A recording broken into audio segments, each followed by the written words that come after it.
Hi, my name is Jenny and I am doing a packing and a review of the Kate Spade Romy backpack, and this is in their color Evergreen. I'm actually changing out from the Romy medium satchel. As you can see, it's definitely a lot taller.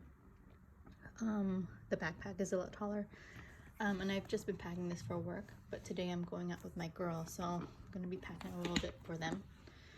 Probably going to switch out some pouches, but we'll see. So in my previous video I did show you it does have the same twist lock like the Romy satchel, and it does have a back pocket here, which is more forgiving, not as tight, and it does have backpack straps. The interior does have a zippered pocket here, and behind it a pocket as well, and then it's just an open bag otherwise. So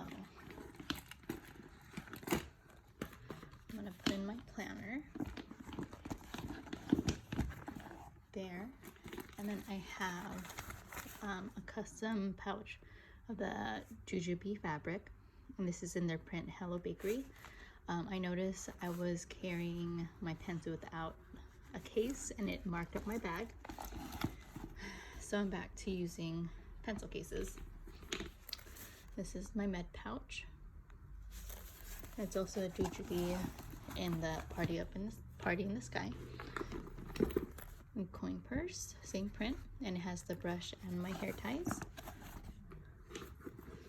My wallet, which is also Kate Spade.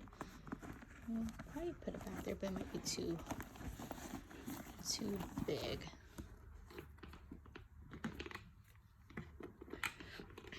And then I have my AirPods, chapstick, sanitizer, and lotion.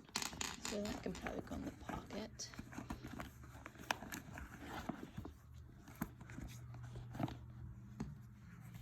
And my AirPods. So, I mean, since I'm packing the back pocket right here, the zipper pocket you can't really use unless you're gonna use something slim. But as you can see, there's still room at the top. It is a very cute bag. I don't expect to fit a lot in it, because like I said, when it's packed full, it is hard to close. And then it tapers up here, so you lose all that space. But still, one of their cuter bags I like. So they do have them available on their site. I'm just not sure what colors. This one I just got lucky on one of the resale sites. Well, I hope you enjoyed my video. Thanks for watching. Bye.